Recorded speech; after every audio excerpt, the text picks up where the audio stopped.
So I know y'all seen that new video that just came out with this little cute whitewashed Cuban little girl. Yeah, she's whitewashed. And this little white girl making a rant about black people. And you know, as a black person, you know, I have grown accustomed to being talked about all the time.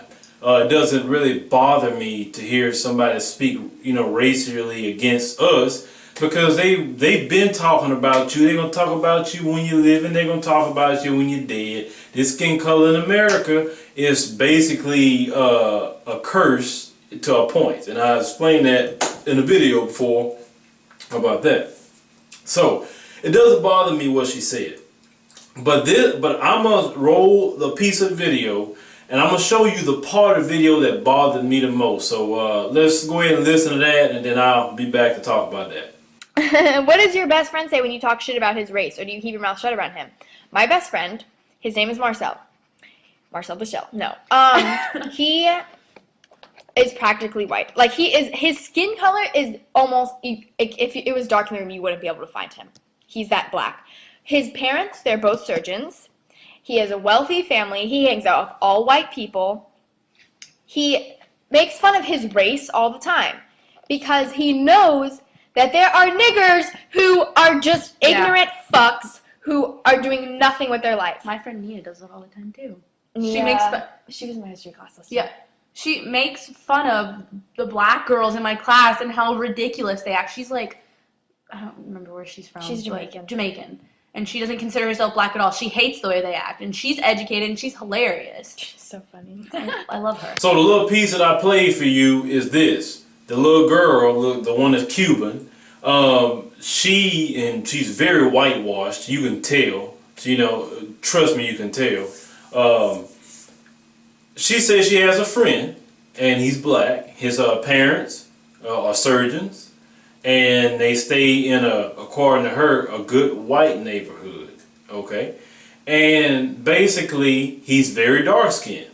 As she say, he's so black, you can't find him. She supposedly that's her good friend, but yet she insults him while she went on a tangent and insulted his people. But he feels that, you know, he don't belong with black people. He hates black people. He has a deep self-hatred of his own. And this particular chick who hates black people is his friend. And then the other little girl who's white, she explains that she has a friend who's Jamaican, and she don't like black people either. And here in America, she don't. So, according to them, they're good black people, and they're educated. They're not like the rest of those niggers out there, that's how they like to say. They're actually good black people. You see, and let me tell you something about them same two that I'm talking about. As they grew up in life or whatever, that same little Cuban girl will probably be getting digged down by a black man.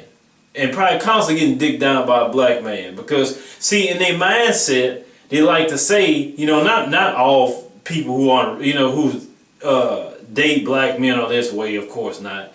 But there are some women of different races that date black men and they racist as hell. They don't like us. But in their mindset, they say, oh, well, you know, they aren't like them. You know, he's different, okay? Or, you know, she's different. She's not like the niggers, like they like to say, okay? Until you piss them off and you make them upset, and then it comes out from their mouth, oh, you nigger this and you nigger that, when they get pissed off, okay?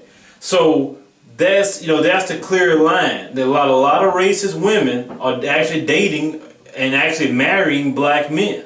This really goes on. So to turn back to this situation with this little girl. This little girl, you know, basically is the poster child of racist women actually befriending and dating black men. And also, you know, black women as well that happens to. Okay, so what you need to focus on, people, is this. A lot of those people are self-hating. They hate themselves. They hate their guts. And that's the problem that I have. Our greatest enemy, black people, is those who self-hate. Those people who hate themselves so much and go and tell racists how much of a nigger you are and how much of a problem you are and how like they don't like to talk, you know, the way you speak. They don't like how you name your children. They don't like everything about you. But see, the funny thing is, and this always happens, even for this little Cuban girl, it's going to happen to her too. One day, that little black, especially that little black boy, he going to find out one day who he is. He going to find out he a nigga too. When he gets stopped by them policemen one day, and he in the car with one of them white girls, and he gonna run up on one of them racist cops, he gonna find out he a nigga that day. That same little Cuban girl that's run off with her mouth, you know, somebody white gonna put her in her place and let her, and call her Mexican probably, and put her in her place and let her know that she ain't one of them either. I don't care how whitewashed they are. They always get that epiphany one day, and it's coming. And it's a sad day for them, especially that little black boy and that little black girl too that's talking about Jamaican. When they all, no matter what, they always look at you as a nigga. The only time you're a good black person